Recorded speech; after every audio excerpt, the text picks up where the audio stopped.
entender qué es lo que subyace más allá del titular. Javier Echeverri, ¿qué tal? Muy buenas noches. Muy buenas noches, ¿qué tal? ¿Cómo estás, Javier? Bueno, futuros que los condicionan al mercado y vamos a empezar por aquí, por el trigo, por el maíz, por la soja, por las materias primas, que más allá de las acciones también son interesantes. Las facturas que parece que están en zona de correcciones, leía esta mañana, por las ventas de fondos, pero no sé si hay algo más por detrás. Pues fíjate que todas las commodities, agrocommodities, básicamente las más importantes para el desarrollo y para la sostenibilidad de cualquier sociedad, como puede ser el trigo, por ejemplo, están teniendo correcciones muy importantes. Y además, justamente en la jornada de hoy, todas experimentan un rebote. Fíjate cómo todas van, en este caso estamos viendo el trigo en pantalla y podemos ver la tendencia tremendamente bajista que tiene este título y que esta representación, que no es un título, sino una commodity representada en un gráfico, y vemos cómo, desde luego, el descenso de los precios es absolutamente increíble. Sin embargo, si vamos al detalle y nos fijamos un poco en la jornada de hoy, vamos a ver un repunte importantísimo de casi un 4%, un 3,98 en este momento, en cuanto al trigo en concreto. Podemos ver el algodón, sin embargo, fíjate cómo la tendencia igualmente muy claramente marcada, bajista, está teniendo también un repunte. Justamente en la jornada de hoy corrige, hace justamente lo contrario, hace ese repunte y corrige. Y podemos ver también cómo el maíz, por ejemplo, tiene una caída absolutamente brutal después de romper la zona de los 520 aproximadamente dólares la tonelada métrica.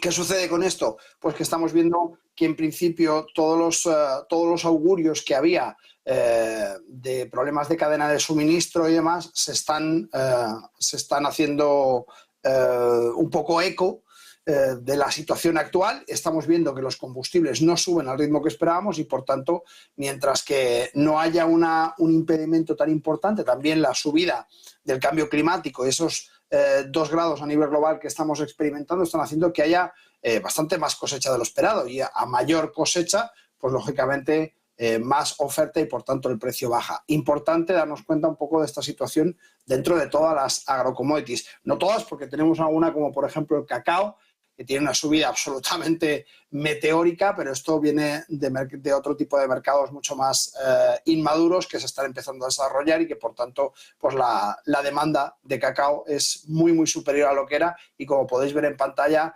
el gráfico no tiene nada que ver con esas commodities, Sí, es que digamos, de primera necesidad. precisamente, Javier, ese gráfico marca y muy mucho también parte del sentimiento inversor hacia otro tipo de activos sobre los que no solemos poner el foco, pero que de hecho es que la subida es demasiado pronunciada, la ven reflejada en esos colores diferenciados los que nos estén viendo y pone de manifiesto, pues eso, cuán importante es la parte del mercado que no se analiza en el día a día.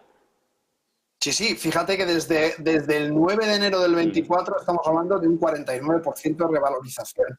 Es decir, prácticamente en 2 meses, todo lo que es enero y febrero, tenemos un 49% de revalorización. Esto significa, por supuesto, una volatilidad extrema, y la palabra volatilidad no tiene que asustarnos. La volatilidad es que el precio fluctúa, y para nosotros como traders es indispensable que el precio fluctúe para poder hacer negocio. Si hay una estabilidad muy importante, es muy difícil poder hacer negocio comprando en un precio y saliendo en otro, puesto que está de manera muy estable. Por tanto, que nadie se asuste con la palabra volatilidad, pero que tenga la precaución suficiente de saber que cuando invertimos en un activo que es muy volátil, tenemos que hacerlo con una parte muy pequeñita de nuestra cartera para que pueda fluctuar sin llevarnos un susto importante, sin fluctuar en el sentido opuesto al que teníamos previsto. Vamos con otros titulares, porque la jornada, y lo he comentado al inicio del programa, también nos ha hecho mirar, porque es lo más común a lo que solemos atender, a Grifols, a ese nuevo informe de Gotham City Research, en el que es que me gustaría analizarlo porque no encuentro muchas diferencias. Es casi un documento en el que buscar esas 7 diferencias que nos hacían en los juegos de cuando éramos pequeños. No encuentro muchas diferencias en lo que dijo en su momento y por qué esa caída del 7%. Bueno, en principio hoy lo que hemos visto realmente es una volatilidad importante, y es que yo creo que Gotham, en el informe que ha emitido, lo que ha hecho es hurgar un poco en esa reunión que Grifols tuvo con los inversores para explicarles cuál es la situación, y ha intentado un poco rascar en una declaración de 2011 en la que Grifols declaraba que el Family Office Scranton, que es como se llama este Family Office, de los cuales estaban participados en un 70%, en la reunión con inversores han dicho que estaban participados en un 20%. Claro, pero esto fue 2011, señores, estamos en 2024. El dinero fluctúa, las posiciones fluctúan y, por supuesto, esta volatilidad que podemos observar claramente en Grifols en la jornada de hoy, lo que significa es que ha tenido un impacto ese informe, pero realmente es prácticamente un doji, que para aquel que no conozca la figura del doji es la figura de la indecisión. Es una vela que abre prácticamente en el mismo punto donde cierra y donde ha habido una importante volatilidad. ¿Por qué ha habido esa indecisión? Pues veréis, porque se anunció hace unos días, efectivamente, que Grifols había hecho una venta del 20% de las acciones de Shanghai RAAS. Shanghai RAAS es una multinacional con la que Grifols entró en el mercado asiático, en concreto en el Shenzhen, que le permitió tomar una cuota de mercado importantísima. Este 20% del total de las acciones de Shanghai RAAS le ha permitido obtener un beneficio de 1.800 millones que va a utilizar de manera inmediata a nivel de inyección de liquidez en la compañía. Por tanto, los inversores, fijaos en el gráfico, después del susto del 47,93% de caída, vemos cómo inmediatamente en la zona de soporte rebotó, hizo un testeo, rebotó y sigue de momento con este impulso alcista, porque es una compañía que sigue teniendo mucha credibilidad. En concreto, en los mercados asiáticos se ha quedado con más de un 5% de esta compañía tan importante de Shanghai RAAS, en concreto con el 6, tengo el dato por aquí, creo que es 6,45, 6,58. Por tanto, siguen teniendo una presencia importantísima y además aportaron a esta compañía una presencia en Estados Unidos a través del 45% de Digital Diagnostic Solutions, que hicieron un poco ese change, ese cambio de acciones sin que supusiera un coste adicional. Simplemente hicieron un swap entre acciones de un sitio y de otro para tener presencia en mercados que les era muy complicado. Claro, si ahora en algo que no te has gastado dinero antes te reporta 1.800 millones, pues lógicamente es una inyección de liquidez muy importante que los inversores están viendo con muy buenos ojos. Pero efectivamente, como muy bien decías, pues yo creo que Gotham, no sé muy bien por qué la ha tomado con Grifols. Como muy bien decías, el informe era prácticamente el mismo, a diferencia, como te digo, de esta ponderación, de esta cantidad de títulos que poseía la familia Grifols con respecto al Family Office Scranton. Pero es que ahí está el tema, que se siguen quejando, el informe es el mismo.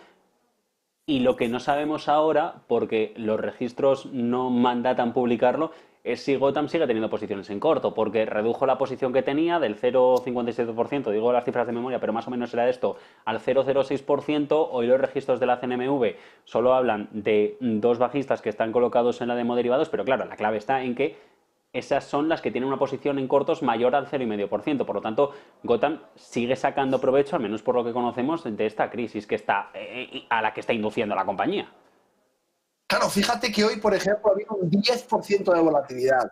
Si uno piensa que fondos tan importantes como BlackRock, como Fidelity, como Vanguard, al año tienen un objetivo de un 10% en muchísimos de sus productos dinámicos, no hablamos ni siquiera de conservadores, y vemos un título que gracias al comentario, y digo comentario porque en definitiva el informe es lo mismo, pero con el comentario de, oiga, es que en 2011 usted me dijo qué tal y ahora usted le dijo a sus inversores en 2024 que era otra ponderación. Oiga, pues no veo dónde tiene usted no veo qué es lo que le extraña, ¿no? Al fin y al cabo el tiempo pasa y nosotros tomamos decisiones empresariales como todo el mundo. A mí personalmente no me salta ninguna chispa por ese comentario por parte de Gotham. Lo que sí veo claramente es ese movimiento de mercado del 10% en un solo título y utilizando esas posiciones, esa gran exposición de cartera, se puede hacer mucho dinero, indefectiblemente. Aunque, si te fijas, a la compañía no solamente no le ha hecho daño,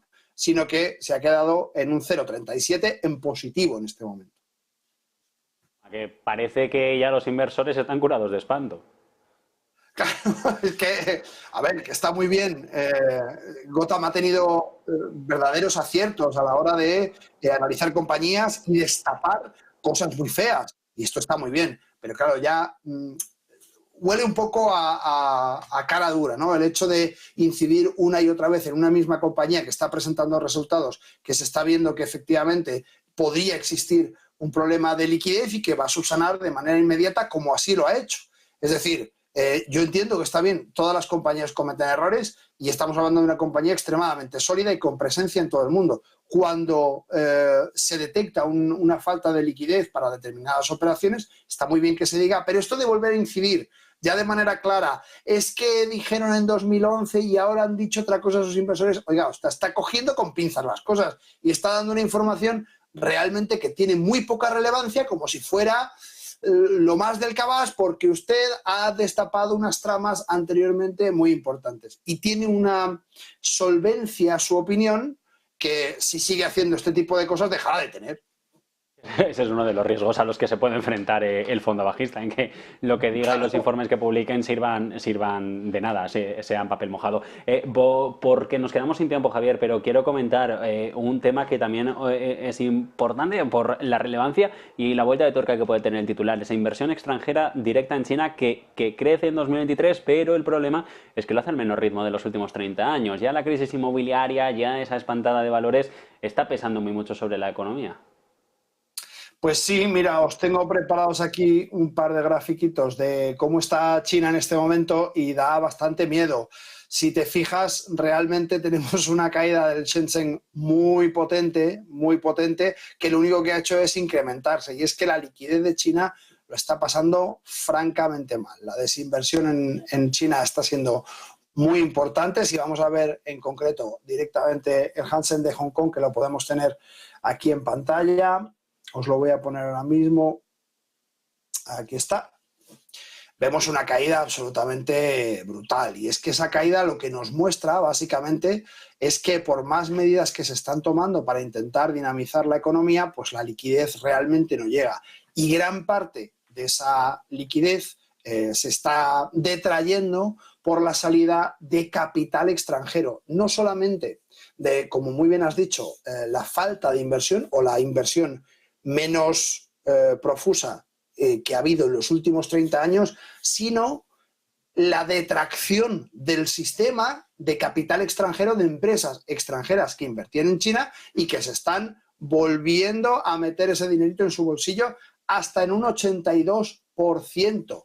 Es decir, hablamos de que desde 1993 no se veía una retirada de capital de este tipo. Por tanto, evidentemente estamos ante una circunstancia bastante complicada para China y como contrapunto, te diré, como dato un poco anecdótico si quieres, te diré que en 2023, según SAFE, Alemania invirtió un máximo histórico en China, que fueron 12.000 millones. Por tanto, cuando todo el mundo se va, probablemente Alemania ha visto las orejas al lobo con esos coches que están haciendo China desde NIO y desde otras compañías muy potentes que les están haciendo una competencia brutal, a la que von der Leyen, que vuelve a presentarse, como muy bien has dicho anteriormente, hacía referencia de veto, en vez de aliarse, hacía referencia de vetar esas compañías que no hacían un fair play, que no jugaban limpio. Bueno, pues Alemania parece ser